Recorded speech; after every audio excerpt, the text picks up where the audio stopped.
የልጅሽ አባት ማን እንደሆነ ንገሪና አላላችሁ? ልትነግሪኝ ነው? አዎ ጋሼ።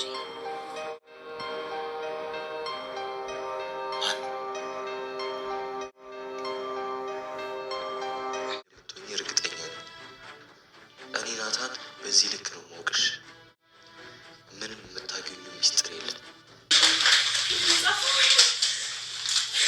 ዳጣ በጣም አጣብቂኝ ውስጥ ገብታለች። እንግዲህ በሚገርም ሁኔታ በአሁን ላይ የተጠየቀችው ጥያቄ በጣም ለሷ ግራ አጋብቷታል። ወይዘሮ ማርታ አባትሽን አገናኝኝ የሚለው ድንገተኛ ጥያቄ እንዲሁም ደግሞ ከሰላም ጋር ባላቸው ግንኙነት ሰላም እንዴት ነው በጣም እየተንከባከበችሽ ነው ወይ በሚለው ጥያቄው አዎ ማየ ዳጣ እንግዲህ ምንም በማታውቀው አዎ በጣም እየተንከባከበችኝ ነው እንዴ ጭራሽ እኮ የተወራረደችብኝ ይመስል በጣም ነው እንትን እያለችኝ ያለችው ብላ ለወይዘሮ ማርታ መልሳላታለች።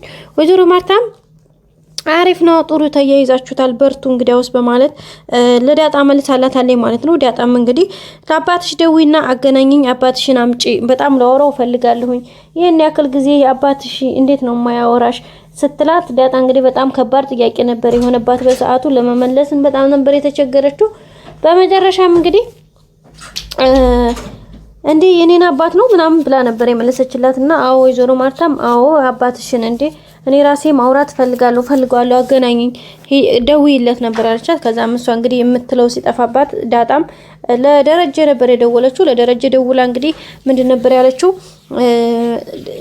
ሲሳይ ብላ ነው አስቀድማ የተጠራችው። ምክንያቱም ደረጀ እንዳይልባት ምናልባት ቢያገናኛት እንኳን ድምጹን ወይ በተወሰነ ወይ ቀይሮ ወይ የሆነ ነገር አድርጎ እንዳወራ ስለፈለገች ከዛ ሲሳይ ብላ ሶስት ስሙን ከጠራች በኋላ ምን ሆነሽ ነው ዳጣ ሲላት ማርታ ወትዬ ላውራው ብላ ነውና ታወራታለህ ምናምን ነበር ያለችውና ደረጀም እንግዲህ ከናታን ጋር መኪና ውስጥ እያወሩ ስለነበረ በኋላ ደውልሻለሁ ብሎ ነበር የዘጋባት። ከዛም ሲዘጋ አየሽ ማያ አይወደኝም ዝም ብሎ ነው እኮ ነው ያልኩሽ ያለሁትኝ ይሄው አሁንም ቆይ ብሎ ዘግቶብኝ ወጣ ስትላት እንግዲህ ወይዘሮ ማርታ እንዴ ምን ማለት ነው እሱ ደግሞ ስጪ ስልኩን እኔ በራሴ ስልክ ደውልለታለሁኝ ከዛ በኋላ ወራዋለሁኝ ምን ሆኖ እንደሆነ እሱን ማውራት እፈልጋለሁኝ በማለት ነው እንግዲህ የጠየቀቻት። ይሄን ስትላት እንግዲህ ዳጣ በጣም ነው የደነገጠችው። ምክንያቱም ሌላው ቀርቶ ስልኳ ላይ በስሙ እንኳን በሲሳይ ብላ ወይም ደግሞ በሆነ በቃ አባቷን የሚያንተን የሚል ነገር የሚገልጽ ነገር ሴቭ ያደረገችው ስልክ እንኳን የላትም። ሶ በዛ እንግዲህ በጣም ነው የደነገጠችው።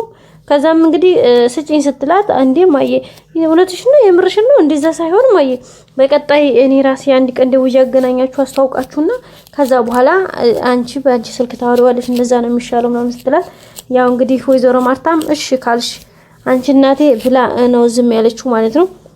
ወይዘሮ ማርታ ብዙ ነገሮች ላይ ሆነ እየተጠረጠረች ትመስላለች ሰላምና የዳጣም ግንኙነት። ምክንያቱም አብይል ተደጋጋሚ እየነገረቻት ስለሆነ እሱም ነገር ያን ያክል ጥሩ ስሜት እየሰጣት አይደለም። ከዛም ባሻገር ደግሞ የዳጣ ያን ያክል አባቷ ያለ መደወል ቤተሰብ እኔ ነኝ ብሎ የሚመጣ ሰው አለመኖሩ እንዲሁም ዳጣ ደግሞ ሚስጥሯን የመጠበቋ በዛ ላይ ደግሞ ቤተሰብ በተለይ ከደረጀ ጋር ያላቸው ግንኙነት በጣም የጠበቀ ስለሆነ እሱ ነገር በጣም ግራ አጋብቷታል። እንግዲህ አብይልም ዳጣና ሰላም እናትና ልጅ ናቸው። እነሱንማ በቅርብ እኔ ዲኤንኤ ያስመረምርና ውጤቱን አመጣለሁኝ ብር ስጪኝ ብላት ነበረ። እንግዲህ ወይዘሮ ማርታ የምናባሽ ብር ነው ምናምን ብላ ነው እንግዲህ የተቆጣቻት። ብትቆጣትም አብጌል ግን አሁንም ነገሮችን ያመቻቸች ነው የምትገኘው። ያው ዳጣና ሰላምን ከዚህ ቤት ለማስወጣት የማታደርገው ጥረት የላትም። በባለፈው ደግሞ ሰላም ዘመድ ቤት ልትሄድ ነው ምናምን ስትላት እንግዲህ ማርታ ለአብጌል ስትነግራት በጣም ነበር የተደሰተችው። በኋላ ደግሞ እንደገና ነገሮችን ስታስባቸው እንደማየ እንደውም መሄድ የለባትም ምክንያቱም እንዴት እኔ ሰላም ልጅ አባቷን ሳላስመረምር ነው እንዴ እኔ መሄደው ብላ ነበር ያሰበችው። እንግዲህ ዛሬ ደግሞ ሰላም የመጨረሻ ምክንያቱም አንድ ነገር በሆነ እንኳን ምን ዋስትና አለኝ በማለት ዲኤንኤ ማለት ነው የልጇን አባት ለመናገር ደረጀን በክላሷ ድረስና ብላ ጠርተዋለች። ደሱም እንግዲህ የልጅሽን አባት እያላችሁኝ አይደለ የልጅን አባት ለነገር ነው ብላ ነው እንግዲህ እንትን ያለችው። ይሄንንም ስትለው ደረጀ በጣም ነው ደስ ያለው ፈገግ ብሎ እንግዲህ እንዴ ለእናት ነግሪኝ ነው እናሱማ ጥሩ ነው እና ማን ነው ብሎ ነበር የጠየቃት ቀጥታ። እሷ እንግዲህ በጣም ፈርታ እየተንቀጠቀጠች አንተ ነህ ለማለት እንግዲህ አፋን ከፍት እያደረገች ነው። በእርግጠኝነት አንተ ነህ ነው የምትለው።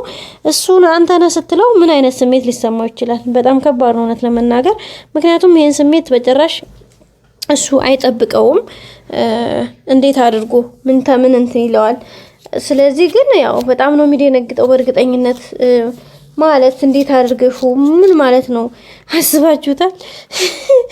አንድን ወንድ ልጅ ሰክረህና ያስረከስከኝ ማለት ለዛውም ብቻ አላውቅም ምንም በማያውቀው መልኩ እና ቤተሰቦቻችን እንግዲህ በዚህ መልኩ ሰላም የልጅ አባት አንተ ነህ ብላለች ደረጀ እዚህ ጋር አሁን በዳጣ ጉዳይ በጣም ውስብስብ ብሎበት ነገሩ ይሾ ተምታቶበት የሚያረገው የሚተው ጠፍቶበት ከማርታ ጋር ያለውን ነገር እንዴት አድርጎ እንደሚነግራት እንዴት አድርጎ እንደሚተው በተለይ አብጌል የነገር ማፈንፈን ጉዳይ በጣም መስመር ይዞ እየለቀቀበት እዲያ ገብቷል። አብጌልንም እንግዲህ ወደ ውጭ እንላካት ቢላት ማርታ በፍጹም ብላ አንቢ ብላለች። ስለዚህ በዚህ ነገር እያለ እዚህ መሀከል ላይ ደግሞ ሰላም አሁን ይሄ የልጅ አባት አንተ ነህ ስትለው ምን ሊሰማ ይችላል? በጣም ከባድ ነው። ጎረቤት አወራብኝ ብሎ ገና ሲናደድ የነበረ ደረጀ አንተ ነህ የልጅ አባት ተብሎ ኃላፊነት ሲሰጠው ደግሞ ምን ሊሰማው ይችላል? በጣም ከባድ ነው እውነት ለመነጋገር እና ወደ ቤተሰቦቼ የዛሬው ቪዲዮ ይህን ይመስል ነበረ። ሰብስክራይብ ላይክ በማድረግ አበረታቱኝ። አብራችሁ ሆናችሁ አመሰግናለሁ። ላይክ የረሳችሁ ላይክ ሰብስክራይብ አድርጋችሁ ደግሞ የደወል ምልክቱን በማጥቆር ቀጣይ አዳዲስ ቪዲዮዎችን ስንለቅ እናንተ ጋር እንዲደርስ ይረዳል ማለት ነው። ቤተሰቦቼ ሁሌም ከጎን ሆናችሁ ስለምትሰጡኝ ሀሳብ አስተያየት ምስጋናዬ በጣም ከፍ ያለ ነው። መልካም ጊዜ በያላችሁበት ባይ